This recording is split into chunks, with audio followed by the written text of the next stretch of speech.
안녕하세요. 원탁국어 김선생입니다. 오늘은 이권 문법편 파트 2 문법 문제 어떻게 풀 것인가에서 품사 심화 개념을 정리하겠습니다. 자, 심화 개념은 내신이나 수능에 자주 출제되거나 제가 20년간 수업하면서 학생들이 헷갈려하거나 자주 틀리는 문법 개념들을 항목표를 정리했는데요. 자, 특히 심화 개념은 시험에 나오는 예시들이 많으니까 꼼꼼하게 공부하시면 점수 향상에 도움을 받으실 수 있고요. 네, 동영상 청취 후 여기 심화 개념 정리항목이죠. 여기에다 직접 써보십시오. 내가 못 쓰는 것은 다시 공부하고 채워넣으시면 되고요. 그래야지 개념이 완벽하게 내 것으로 정리가 되기 때문입니다. 그리고 문법은 이렇게 개념을 정리한 뒤에 바로 확인 문제를 푸는 게 중요한데요. 시간이 지나서 풀려면 다 잊어버리기 때문입니다. 자, 바로 푸는 것들을 연습하시기 바랍니다. 자, 품사 심화 개념 1, 조사 의존 명사의 구분. 자, 이거는 내신과 모의고사에서 굉장히 많이 나는 항목이니까 반드시 구분하실 줄 알아야 돼요. 자, 우리말의 조사는 앞말에 붙여 쓰고 의존 명사는 띄어 쓴다. 한 단어가 조사와 의존 명사로 쓸 때가 있다. 구분하는 방법을 예문을 통해 설명하시오. 이렇게 돼 있죠. 자, 그럼 여기를 먼저 볼게요. 조사는 문법적 기능을 하는 거죠. 그죠? 체언 뒤에 붙어서 은는이가 을을처럼 문법적 기능만 하는 건데, 자, 또 하나는 얘는 의존명사로 돼 있죠. 똑같은 만큼인데, 형태가 같은데, 그죠? 형태가 같은데, 하나는 의존명사, 관형으로, 의존명사 쓰였고, 하나는 어떻게 돼? 조사로 쓰였다는 얘기거든요. 이게 헷갈리는 건데, 자, 일단은 항상 만큼 앞에 체언이 오면 얘는 조사가 되는 거예요. 그러니까 너는 대명사, 사과는 명사, 보다를 보기로 바꿔서 명사 이렇게 이런 것들은 다 명사니까 체언 역할을 해주는 거니까 만큼은 조사로 쓰였다. 그런데 이제 관형 의존명사는 항상 관형을 동반한다 이렇게 돼 있는데요. 자, 아는 것입니다. 그래서 것이 지금 의존명사가 되는 거예요. 그러니까 앞에 누군가 와서 보조를 해주는 게 의존명사라고 했죠. 자, 그럼 아는이 반드시 필요한데 얘가 당연히 뭐가 되는 거야? 꾸며주는 말이 되는 건데 이게 관형어가 되는 거예요. 그럼 이제 의존명사는 보통 누구를 동반한다? 관형어를 동반한다. 관형어는 체언을 수식해주는 말들인데 여러 개가 있죠. 일단은 관형사만 쓴다. 그럼 얘는 어떻게 돼? 품사는 관형사이면서 관형어 역할을 해주는 거고 용어를 뭐뭐 눈으로 바꿔주는 거예요. 예쁘다는 형용사죠. 그죠? 근데 예쁜 아이 하면은 아이를 꾸며주는 관형어가 되는 거죠. 그 다음에 체언 플러스 관형격 조사가 쓰인다. 그럼 도시의 아이 하면은 도시는 체언이고 의는 무엇이다? 관형격 조사. 그래서 도시의 자체가 아이를 꾸며주는 관형 역할을 하는 거고 마을의가 도서관을 꾸며주는 관형 역할을 한다. 그럼 이제 우리가 구분하는 방법은 만큼 앞에 체언이 오면 조사가 되는 거고요. 만큼 앞에 관형어가 오면은 의존명사가 된다. 특히 의존명사는 앞에 반드시 관형을 동반하면서 명사처럼 어떻게 조사가 동반되는 거예요. 자, 이제 아는 만큼만 하면은 만큼이 돼 어떻게 돼? 만이라는 보조사가 붙었고 내가 아는 데가 별로 없어 하면 가라는 격조사가 붙었다. 그러니까 일단은 얘는 의존명사는 완전한 애는 아니지만 약간 찌질한 애지만 누군가한테 의존해서 쓰이는데 반드시 누가 동반된다? 앞에 관형어가 동반된다. 그런데 명사는 명사니까 이런 식으로 어떻게 돼? 조사가 붙을 수 있다. 이걸 구분하시면 되는 거죠. 자, 그럼 문제 한번 정리해 주면은 지도는 당연히 떠나니란 관형어 왔죠. 그죠? 뭐뭐 떠나다를 뭐뭐 눈으로 바꿔주는 거. 그러니까 얘는 의존명사가 되는 거고 약속이라는 체언이었으니까 대로는 조사. 올이라는 관형어 왔으니까 뜻은 의존명사. 너는 대명사죠. 그죠? 그럼 밖에는 뭘로 써야 돼? 조사로 써가지고 붙여줘야 되는 거겠죠. 그럼 답은 4번이 되는 거고요. 그 다음에 할이라는 어떻게 돼? 관형어 왔으니까 만큼은 의존명사. 이런 식으로 구분하시면 되는 거예요. 자, 품사 심화 개념 2 들어갈게요. 미지칭, 부정칭, 재기칭을 구분하시오. 그죠? 자, 그럼 미지칭, 부정칭, 재기칭의 개념과 예를 쓰고 각각 구분하는 방법을 쓰세요. 이렇게 돼 있죠. 그죠? 자, 그럼 미지칭은 일단은 우리가 정체를 모를 때 쓰는 거랬죠. 그죠? 무엇, 누구, 어디 의문문에 주로 쓰이는 거고 부정칭은 이게 조금 힘든데 안 입을 자에 정할 정자. 그럼 특정할 수 없다라는 거죠. 그러니까 여기서 어느 누구 하나를 특정하는 게 아니니까 얘네 뒤에다가 누구를 붙이면 된다? 든을 붙이면 되는 거예요. 그럼 일단 미지칭은 정체를 모를 때 쓰이는 거라서 무엇 누구 어디다. 그런데 부정칭은 거기에 든을 붙이면 된다. 그래 무엇이든 누구든 어디든 이런 식으로 머릿속에 정리를 해주시면 되겠죠. 근데 이제 제기대명사는 앞에 나온 걸 다시 한번 받아줄 때 쓰는 건데 영어랑 똑같다고 보시면 되는 거예요. 자, 그럼 볼게요. 자, 이제 이게 좀 많이 헷갈리는 것 중에 하나인데 이제 당신은 어디 가요? 하면 여기서 당신은 유해서 2인칭 개념을 쓰인 거고요. 근데 할아버지 당신은 젊어서 군인이셨다. 그럼 이런 경우에는 당신은 이런 개념 2인칭이 아니고 앞에 나온 할아버지를 다시 한번 받아주는 거. 그 제기대명사인데 그럼 결국 얘의 인칭은 3인칭이고 3인칭 제기대명사가 된다. 이렇게 되는 거죠. 그러니까 우리가 보통 어른들을 높일 때 할아버지 이랬고 당신은 하면 앞에 나온 할아버지를 다시 한번 받아주는 그 제기대명사로 쓰이는 경우가 있다. 그럼 당신은 2인칭으로 쓰일 때가 있고 3인칭으로 쓰일 때가 있다. 이런 것들이 시험에 나는 거겠죠. 자, 그럼 여기 얘를 구분하면은 그녀는 늘 자기 나름대로 변명이 많다. 그럼 자기는 그녀를 받아준 대기대명사. 여기선 당신이 원하는 걸 말해주세요. 이거는 그 2인칭이 되겠죠. 그죠? 그 제기대명사가 아니고 you 이런 개념이니까 그렇게 답은 2번이 되는 거고요. 여기선 그 영어 감독을 다시 한번 받아주는 제기대명사. 저희는 아이들을 다시 한번 받아주는 제기대명사. 당신은 할아버지를 받아주는 역시 제기대명사. 이렇게 되는 거겠죠. 자, 품사, 심화개념 4, 동사와 형용사의 구분. 이것도 굉장히 난이도 있고 자주 출제되는 항목 중에 하나인데, 자, 우리가 이제 동사와 형용사를 구분하는 방법을 쓰고, 다음 단어들이 동사인지 형용사인지 구분하시오. 자, 이제 요런 것들이 많이 헷갈리고 시험에 자주 출제되는 항목입니다. 자, 일단 동사는 동작이니까 진행형이 되는 거예요. 나 공부하는 중이야, 책 읽는 중이야. 공부하자, 책 읽자, 청형도 되는 거고. 자, 뭐뭐하는, 공부하는 해서 어떻게 돼? 뭐뭐는 너를 넣어서 나는 공부하러 간다. 이런 식으로. 그런데 형용사는 이게 안 되는 거예요. 진행형, 청형, 는 너를 넣어서 말이 안 되면 형용사다. 이걸 이제 기본으로 갖고 가시면 되는 건데, 자, 볼게요. 밥 먹는 중이다, 운동장을 뛰자, 책을 읽는다 해서 얘는 다 어떻게 돼? 가능하죠. 그죠? 중이다, 뭐뭐 하자, 는을 넣어서 가능하면 동사. 그게 안 되면은 형용사. 이렇게 돼 있는데, 자, 우리가 자, 한 단어가 동사, 형용사 쓰이는 경우가 있는데 이런 경우는 품사통용인데 우리가 이제 모의고사에서 보기에서 품사통용을 설명을 해줘요. 그러고서 품사통용에 얘가 적당히 쓰였는지 안 쓰였는지 그런 형태로 시험이 나겠죠. 근데 이따 같은 경우는 언더의 교회가 있는 상태를 나타낼 땐 형용사가 되는 건데 가지 말고 여기 있어라, 머물러라, 스테이 이런 개념일 때는 동사가 되는 거고요. 없다는 그 자체가 무조건 형용사가 되는 거예요. 젊다도 형용사가 되는 거예요. 무조건 동사는 불가한 거고. 자, 그런데 늙다가 문제예요. 늙은 나무 하면은 당연히 이럴 땐 상태를 나타내는 거니까 형용사가 되는 거고 너는 젊지만 나는 늙고 있어. 그럼 노화가 진행 중이야. 이런 거니까 이거는 동사가 가능하다는 얘기가 되는 거죠. 그러니까 어떤 때는 의미상, 맥락상 형용사로 쓰이고 맥락상 동사로 쓰인다. 이걸 잘 구분해 주면 되는 거고요. 우리가 이제 건강하세요 이런 것도 많이 쓰는데 그것도 잘못된 표현이죠. 건강하다라는 건 형용사가 된 그 상태를 나타내는 형용사가 되는 거니까 이런 건 잘못된 표현이고 역시 그 동사는 불가하다. 형용사로 이해하시면 되는 거예요. 자, 품사 심화 개념 5 들어갈게요. 규칙, 불규칙 활용. 이것도 어려운 것 중에 하나죠. 그죠? 이제 예외들이 좀 많아서 그런 거예요. 예외들이. 자, 규칙 활용과 불규칙 활용 개념을 쓰고 구분하는 방법을 쓰세요. 근데 불규칙 활용 종류를 쓰세요. 이렇게 돼 있는데. 자, 이제 우리가 용어는 형태가 바뀌는 거죠. 그죠? 읽다, 읽고, 읽은 이런 식으로 형태가 바뀌는 걸 활용이라고 얘기하는데 활용을 할 때, 자, 볼게요.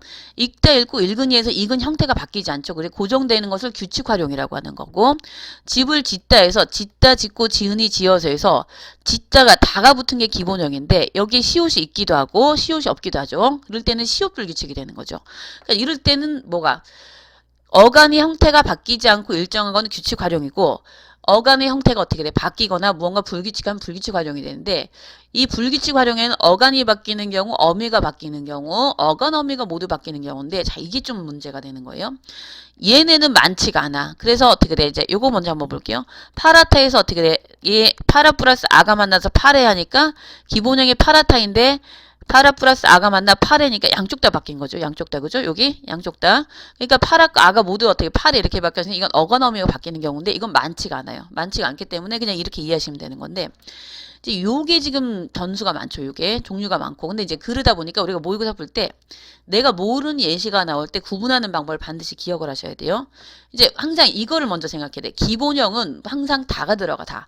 짓다, 돕다, 걷다 이런 식으로 그럼 기본형 다에다 이런 식으로 돕다, 도우니, 도와서 이런 식으로 뒤를 바꿔보는 거예요. 기본형을 먼저 놓고 돕다, 도우니, 도와서 그래 그럼 기본형과 비교해서 빠진 게 있겠죠. 그죠? 그럼 무엇이 빠졌고 무엇이 불규칙한지 찾아주면 되는 건데 어간이 돕다죠. 기본형이. 근데 어떻게 돕 플러스 아가 만나서 도와 그럼 비읍이 저희 돕고는 있지만 도우니 도와 이런 식으로 비읍이 없죠. 그죠? 이러니까 아 비읍 불규칙이 되는구나 이런 식으로 얘기를 하시면 되는 거예요. 그러니까 항상 뭐를 알아? 기본형을 놔라. 그리고 짓다 짓고 지은이 지어서니까 어떻게 되지? 짓이 시옷이 있기도 하고 없기도 하니까 시옷 불규칙이 되는 것처럼 기본형에다가 D를 이런 식으로 바꿔보고 그 다음에 기본형과 비교해서 바꿨을 때 그죠? 무엇이 빠졌는지 찾으면 무엇이 불규칙한지 쉽게 알 수 있다가 되는 거죠. 근데 이제 어미가 바뀌는 경우도 여불규칙 같은 경우는 하 플러스 어가 만나서 하여, 러불규칙은 이르 플러스 어가 만나서 이르러, 그 다음에 가 플러스 어라가 만나서 가어라가 아니고 가거라가 되는 거죠. 그러니까 너라 불규칙 이런 식으로. 그러니까 여기서 하 플러스 어가 만나서 하여, 어가는 하는 그대로인데 어떻게 어미가 여로 바뀌었죠, 그죠? 그러니까 이런 경우는 여불규칙이 된다. 그럼 우리가 얘는 많지가 않아요, 사실. 이렇게 많지가 않으니까 이런 종류는 이것도 그렇고 이것도 외우면 되는데 이제 이게 종류가 많고 모의고사에서 어떤 얘들이 나올지 모르니까 얘네는 항상 이런 식으로 바꿔보는 거를 추천을 드려요. 네, 그렇게 하시면 될 것 같습니다. 자, 이제 그 다음에 품사 심화 개념 6, 수사와 수관형사의 구분. 자, 이것도 자주 헷갈리는 예 중에 하나인데, 어렵진 않은데, 항상 우리가 이제 문제를 풀다 보면 아리까리하거나 아니 구분하는 방법을 모르니까. 근데 이번 기회에 확실하게 잡아주시면 되겠죠. 수사와 수관형사 헷갈리는 이유를 쓰시고, 그 다음에 수사와 수관을 구분하는 방법을 쓰세요. 자, 이제 얘는 형태가 같지 않죠. 그죠? 근데 얘는 같아요. 이럴 때 근데 얘는 뭘로 쓰였어? 수사로 쓰였고 얘는 수관형사로 쓰였어. 이런 게 헷갈리는 거죠. 형태가 같으니까 일단은. 자, 이제 사과 하나가 필요해. 그럼 얘는 수사가 되는 거예요. 한 개가 필요해. 그럼 수관형사가 되는 거고. 얘는 역시 수사가 되고 얘는 수관형사가 되는데 이제 헷갈리는 형태가 유사하니까 구분이 쉽지 않다. 이렇게 되는 거죠. 그럼 우리가 이걸 이해하시면 돼요. 체연에는 수사는 체연이죠. 그죠? 체연 뒤에는 누가 붙는다? 조사가 붙는다. 그런데 수관형사는 체연을 꾸며주는 역할을 하는 거죠. 관형사는 체연을 수식하는 말들이 있으니까. 그럼 수관형사는 체연을 수식하는 역할을 하니까 수관형사 뒤에는 반드시 꾸며주는 대상이 와야 되는데 그런 애들을 어떻게 개, 말이, 자루, 그루 이런 것들 단위명사랬죠. 항상 단위명사가 온다. 그럼 뒤에 조사가 오면은 수사, 뒤에 꾸밀 받는 명사나 단위명사가 오면은 수관형사. 그럼 여기서 얘는 조사가 붙었으니까 수사. 얘는 단위명사가 왔으니까 하는 수관형사 이렇게 되는 거고 얘는 역시 조사가 왔으니까 수사, 명이란 단위명사가 왔으니까 수관형사. 근데 항상 수관형사는 단위명사만 오는 게 아니고 명사가 올 수 있다는 것도 명심하시면 될 거예요. 그럼 정리하면은 뒤에 조사가 오면 수사다. 그렇지 않고 뒤에 꾸밈을 받는 명사는 단위명사가 오면 수관형사다. 요것만 기억하시면 되겠죠. 품사, 심화 개념 7, 관형사와 관형어의 구분 들어가 볼게요. 관형사와 관형어 헷갈리는 이유를 쓰고 구분 방법을 쓰세요. 이렇게 돼 있죠. 그죠? 자, 우리가 이거 많이 틀리는 항목 중에 하나예요, 또. 자, 이제 관형사는 품사의 일종인데, 관형사와 관형어를 구분을 못하니까 늘 헷갈리는 거거든요. 이제 관형사는 우리가 품사 기본할 때 배웠죠. 세, 헌예, 성상, 지시는 이그저, 수는 한, 두세 이런 것들인데 이제 관형사는 종류가 많지 않으니까 외우라고 했죠. 자, 근데 이제 관형어는 문장 성분의 일종으로 품사가 하나 혹은 여러 개가 문장에서 어떤 기능과 역할을 해주는 건데 자, 이제 한번 보세요. 자, 품사를 구분해 보면은 새가 난다예요. 그죠? 그럼 얘는 명사고 얘는 조사고 얘는 동사가 되는 거고 그 다음에 얘는 새가가 모여서 주어 역할을 하는 거고 서술 역할을 하는 건데 자, 품사는 그 자체가 단어의 어떻게 의미 기준에 따라 나눈 단어의 종류를 얘기하는 거고요. 어는 품사가 모여서 어떤 역할과 기능을 해주는 거예요. 그러니까 새라는 명사와 가라는 조사가 모여서 주어 역할을 하고 난다라는 동사가 서술의 역할을 한다. 그럼 이제 관형사는 품사에 해당되고 관형어는 품사가 모여서 체언을 꾸며준 역할과 기능을 하는 건데 우리가 품사와 어의 기능을 어떻게 돼? 사와 어의 기능을 잘 몰라서 그러는데 자, 요걸 한 번만 이해하시면 돼요. 품사는 태생이라고 보면 돼요. 사람으로 치면은. 자, 철수가 한국인이고 영수도 한국인이야. 그럼 그건 품사에 해당되는 거야. 그런데 철수가 미국에 가서 대학생이 됐어. 그럼 어떻게 돼? 미국인이 되는 건 아니잖아. 그럼 그건 어떻게 돼? 어에 해당되는 거야. 역할과 기능. 그 다음에 영수가 중국에 가서 어떻게 돼? 식당 종업원이 됐어. 그럼 식당 종업원이 됐다고 해서 중국인이 되는 게 아니잖아요. 그죠? 그러니까 그냥 어는 어떤 역할과 기능에 해당되는 거고 품사는 그냥 그 자체가 한국인 태생이라고 이해하시면 되는 거예요. 그럼 우리가 이제 요 관형어 만드는 방법을 이해를 하시면 되는데 이제 관형사만 쓰는 방법이 있어요. 그럼 이제 여기 보면 아기가 새 옷을 입었다 그죠? 그럼 얘는 새는 성상관형사죠. 그런데 하는 역할이 품사가 이거고 하는 역할이 체언을 옷이라는 체언을 꾸며준 역할과 기능을 하는 거다. 이렇게 이해하시면 되는 거예요. 자, 그래서 새는 품사 관형어이면서 옷이라는 체언을 꾸며주는 어떻게 돼? 관형어 역할을 한다. 이렇게 이해하시면 되는 거고. 자, 이제 관형어 만드는 방법 두 번째가 시골의 도서관이야. 그럼 얘는 체언이고 의는 관형격 조사야. 그럼 얘네가 한꺼번에 모여서 무엇을 도서관을 꾸며주는 관형의 역할을 한다. 우리도 역시 어떻게 그래? 체언이고 관형격 조사 의가 모여서 아빠를 꾸며주는 관형의 역할을 한다. 자, 그 다음에 이제 워낙은 그녀는 착하다예요. 그럼 착하다는 품사는 형용사야. 품사는 그대로 안 바뀌어. 그런데 다로 쓰이면 서술 어가 되는 거고 착한으로 바꿔서 뭐를 체언을 꾸며주면 관형어 역할을 한다. 이렇게 이해하시면 되는 거예요. 이제 참고는 관형어는 이렇게 저 두 마리 새가 아름답게 날아간다. 그럼 관형어는 이렇게 연달아 사용이 가능한 경우에 여기 다 관형어거든요. 그래서 새를 꾸며주는 관형어. 근데 이제 아름답다는 품사는 형용사인데 아름답게 하면 어떻게 돼? 우리가 형용사로 저희 뭐지? 부사로 생각하시면 안 되고 걔라는 부사 파생접사가 붙어서 부사어가 됐다. 그럼 아름답다는 어떻게 돼? 품사는 바뀌지 않고 그냥 하는 역할만 부사어로 바뀐다. 이렇게 이해하시면 되는 거예요. 그러니까 결국 정리하면은 관형사는 품사이고 관형어는 문장 성분의 일종인데 우리가 그걸 그 차이를 모르기 때문에 그런 거거든요. 그럼 얘는 태생이고 얘는 역할과 기능이다 이렇게 이해하시면 되는 거고 관형사와 관형어는 둘 다 체언을 수식하는 기능을 하지만 관형사는 그 자체가 단어의 한 종류고 관형어는 품사가 모여서 무엇을 체언을 수식하는 문장 성분의 일종이다 이렇게 이해하시면 구분이 되겠죠. 자, 품사 심화 개념 8 들어갈게요. 체언 수식 부사가 있는데요. 이제 부사는 좀 꾸며주는 범위가 넓은 애라서 이거 좀 알고 가셔야 되는데 자, 부사에는 체언수식 부사가 있다. 부사의 종류를 3가지 이상 쓰고 밑줄 품사를 구분하시오. 자, 여기 이제 바로가 있고 똑같은 바로인데 얘랑 어떻게 약간 달라요. 자, 우리 보통 부사의 기본적인 역할은 뭐예요? 용어를 꾸며주는 거야. 그죠? 보통. 그런데 이제 여기서는 어떻게 떠났다라는 용어를 꾸며주니까 바로는 그냥 성분부사구나 이렇게 이해하면 되는데 자 내가 원하는 것이 바로 그것이다 하면은 바로는 그것이다를 꾸며주는 거거든요. 그럼 우리가 이제 이게 헷갈리는 이유가 보통 부사는 대체로 용어를 꾸며주는데 여기 그것이 체언이란 말이야. 체언이니까 이거 그럼 체언을 꾸며준 애가 관형사니까 관형사 아닌가라고 우리가 착각한다는 얘기예요. 그죠? 근데 실제 부사는 가끔 체언을 수식하기도 하는데 이를 체언 수식 부사로 하는데 이 종류가 어떻게 돼? 바로, 다만, 단지, 특히, 오직, 겨우, 아주 이런 애들이 있다는 거. 이건 좀 외우는 게 맞겠죠. 그죠? 자, 그 다음에 이제 얘를 한번 볼게요. 내가 꿈꿔온 이상형은 바로 너야 이랬죠. 그럼 여기서는 어떻게 너야를 꾸며주는 거고 여기는 어떻게 뒤에 전체를 꾸며주는 거예요. 근데 이제 답은 2번이겠죠. 가에서 수식받을 때 바로의 품사는 관형사가 아니란 얘기죠. 이걸 관형사로 어떻게 이해하고 넘어가는 친구들이 있기 때문에 이런 문제들이 나는 거예요. 얘는 관형사가 아니고 체언수식 부사다 이렇게 이해하시면 되는 거죠. 자, 품사 심화 개념 9 조사의 구분. 이제 조사가 좀 골치가 아프죠. 그죠? 이 조사는, 문장 성분이랑도 연결이 돼 있어요. 문장 성분. 이제 품사에서 잘 이해를 해야지 그 다음 단계인 문장 성분이랑도 연결이 돼 있기 때문에 여기서 잘 정리가 안 되면 문장 성분에서도 헤매신다는 걸 알고 가셔야 돼요. 다음 예문의 문장 성분을 쓰고, 밑줄 친 부분에 조사를 분사가 왜 그런지 이유를 쓰세요. 자, 이제 하나씩 볼게요. 보통 격조사, 접속조사, 보조사가 있는데 격조사는 뜻이 없는 문법적 기능만 하는데 어떤 역할과 기능을 하에 따라 주격, 목적격, 복격, 관형격, 부사격, 서술격이 있는 거예요. 그럼 결국에는 격조사를 구분을 못한다라는 건 이렇게 문장 성분이 뭔지를 구분 못한다는 거랑 똑같은 얘기가 되는 거야. 이해했죠? 그죠? 그래서 이제 조사의 종류는 가능하면 어떻게 돼? 여러분 스스로가 이제 머릿속에 기본적인 틀은 외우고 가셔야 되는데, 주격조사는 이가께서가 있고요. 목적격은 을을이 있고, 복격은 이가가 있고, 관형격은 의가 있고, 부사격 조사는 에게, 그죠? 에서 에게 이런 게 있고, 서술격 조사는 이나 하나밖에 없어. 그럼 이건 그냥 문제가 안 되는데, 자, 여기서 헷갈리는 게 얘야. 여기 주격에도 이가가 있고, 그 다음에 어떻게 돼? 복격에도 이가가 있단 말이야. 그럼 주격과 복격이 같으니까 이걸 어떻게 헷갈릴 수 있다는 얘기죠. 자, 이제 한번 볼게요. 그가 학교에 간다면 어떻게 돼? 일단 문장 성분을 나눠줘야 돼. 주어, 서술어, 그죠? 그 다음에 애는 부사어. 서술어를 꾸며주는 애들은 보통 부사어잖아요. 그러니까 시간, 장소를 나타내는 건 보통 부사어라고 이해하시면 되는데, 그럼 얘는 부사어 뒤에 붙었으니까 부사격 조사고, 가는 주어 뒤에 붙었으니까 주격 조사. 그럼 여기 가가 있네, 그죠?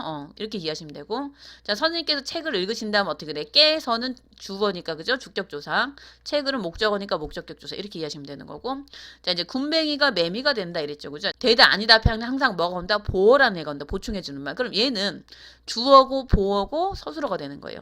그럼 얘는 주격조사가 되는 거고 똑같은 간데 얘는 주격이고면서 얘는 어떻게 돼? 복격조사가 된다는 거예요. 이걸 헷갈리시면 안 된다는 거예요. 자, 물이 얼음이 된다는데 물이는 주어니까 얘는 주격조사, 얼음이는 보어니까 복격조사. 그럼 똑같은 인데 어떻게 돼? 주격으로 쓰이고 복격으로 쓰인다. 이걸 아셔야 되는 거죠. 그러니까 주격에도 이가께서가 있고 복격에도 이가 있으니 이걸 헷갈리지 말란 얘기가 되는 거고. 자, 이제 이것도 한번 볼게요. 자, 우리 아빠가 어젯밤에 부엌에서 간식을 만들었다. 항상 이제 문장 성분을 구분할 때 주어, 목적어, 서술어 이걸 먼저 찾으면 돼요. 주어 있죠, 그죠? 목적어 있고 서술어 있고. 그러면 아빠가는 주어니까 주격조사.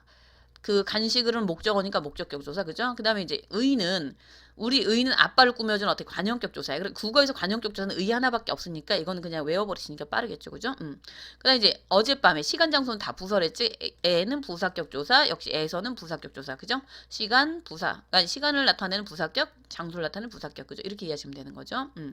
자, 이제 격조사는 일단은 문장 성분에 따라 나눠지는데, 이렇게 격조사를 문장 성분을 구분할 줄 알아야지 격조사를 구분할 수 있다는 걸 반드시 알고 가셔야 됩니다.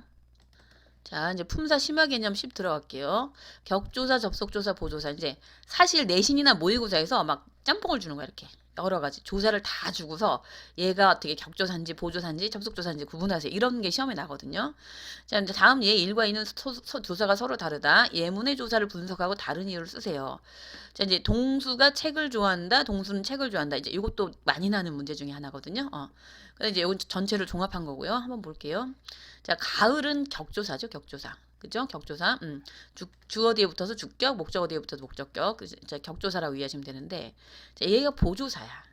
근데 얘는 우리가 이제 주어 자리에 왔잖아? 그러니까 주격조사라고 많이 착각하는데, 은느는 보조사야. 대조의 뜻을 나타내는 거. 자, 우리가 한번 보시면은, 여기 봐봐요. 의미가 좀 달라요. 동수가 책을 좋아한다. 이건 특별한 뜻이 없는데, 동수는 책도 좋아한다는 거는 다른 애는 어떤데 동수는 이렇게 되는 거예요. 그럼 대조의 뜻을 나타내는 어떻게 보조사고, 책도 역시 어떻게 돼? 다른 것도 좋아하는데 그 연필도 좋아하는데 뭐 책도 좋아한다 이런 식으로 포함하는 의미로 쓰인 보조사가 되는 거죠. 그러니까 여기서 어떻게 돼? 얘는 보조사, 얘는 보조사. 근데 우리가 주어 자리였기 때문에 주격조사로 착각하는데 그게 아니고 보조사다. 이거 알고 가셔야 되고. 자, 예를 들어 인생은 짧고 예술은 길다 해서 어떻게 돼? 얘네가 다 은이 다 어떻게 돼? 주격조사가 아니라 대조의 뜻을 나타내는 보조사다. 이렇게 이해하셔야 돼요. 이거는 내신에서 되게 많이 나오고 모의고사에서 자주 나니까 알고 가시면 되고요. 자, 이제 전체를 한번 구분해 볼게요. 철수의 모자는 세상의 가장 큰 모자이다. 그럼 여기서 일단은 의는 철수 의는 어떻게 돼? 모자를 꾸며주는 관형격 조사, 느는 보조사, 그죠? 이단은 서술격 조사. 은진이와 진호는 그럼 어떻게 돼? 와, 가는 어떻게 돼? 접속 조사랬죠? 느는 역시 보조사, 사가와 굴 역시 사가와니까 어떻게 돼? 접속 조사, 을은 목적격 조사. 부산부터 서울, 그러니까 시작 끝 이렇게 뜻이 있는 건 보조사랬죠, 그죠? 시작이니까 보조사, 까지는 마침이니까 보조사, 그죠? 8시간이나 정도를 나타내는 보조사 이렇게 이해하면 되는 거겠죠? 자, 조사는 이렇게 접속조사, 적조사, 보조사를 어떻게 돼? 전체적인 쓰임과 예시를 함께 같이 구분하시는 게 훨씬 더 도움이 됩니다. 자, 품사 심화 개념 정리 마치겠습니다. 감사합니다.